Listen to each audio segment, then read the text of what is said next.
ब्याह की लगनिया ए सखी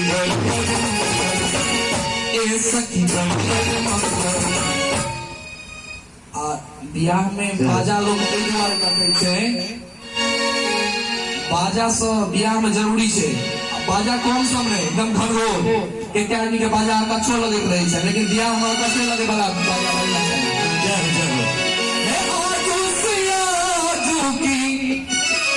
ब्याह की लगनिया ए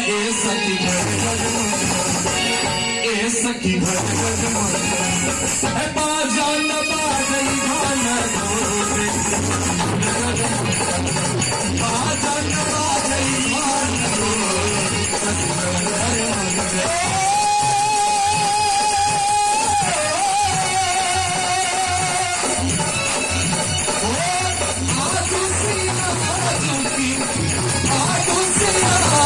ब्याह की लगनिया सखी है, ब्याह की लगनिया ए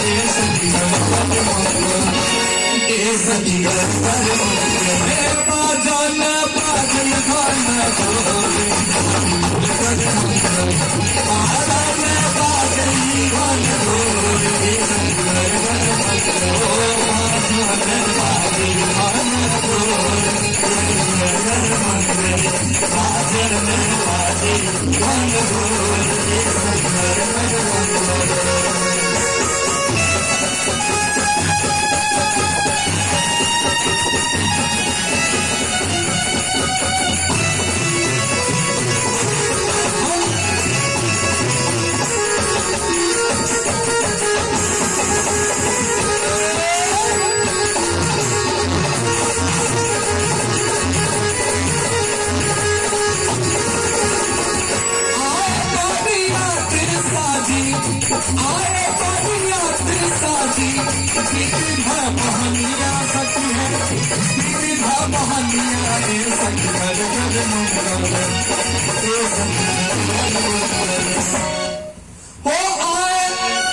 akan elata baon so lekin ani ho barati el din ai pe ro jo din aur to bhaiya che barati mein kani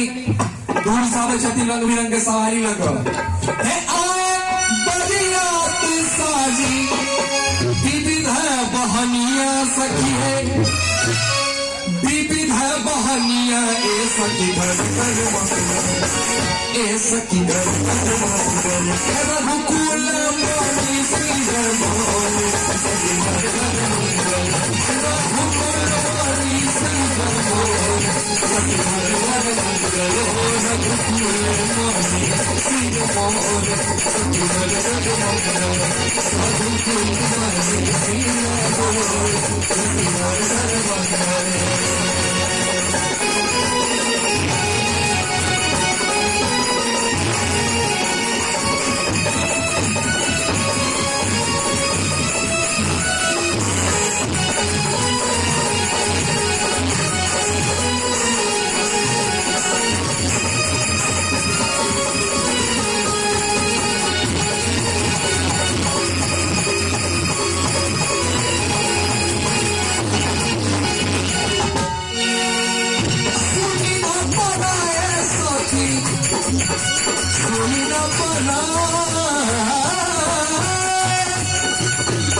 आवाज नहीं सुनाई कर रहल से,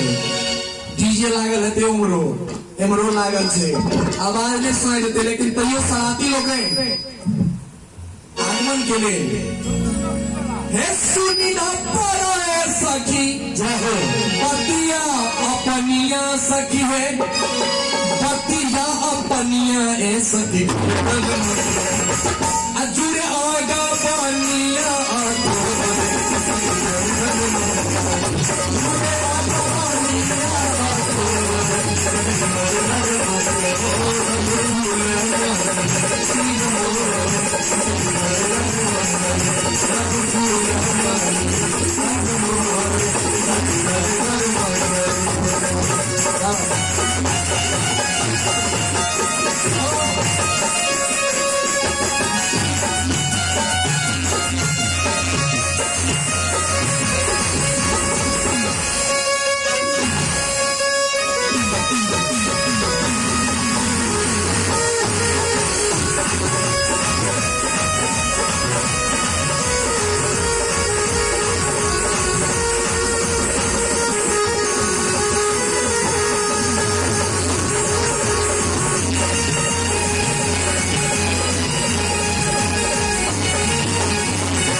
बहू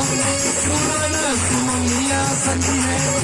पुराना सुमनिया ए सखी घर ए सखी घर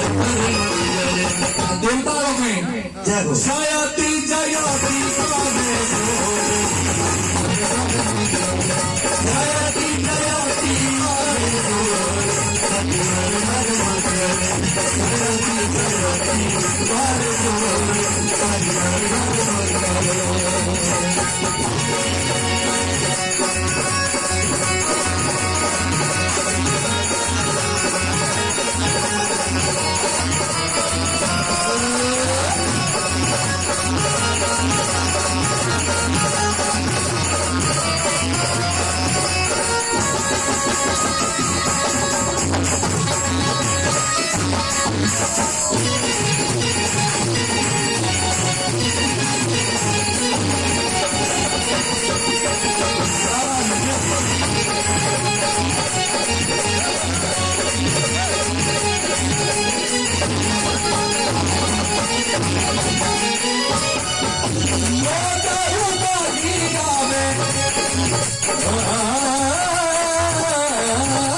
सखी घर घर मंगल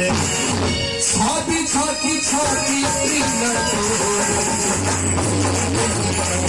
छाती छाती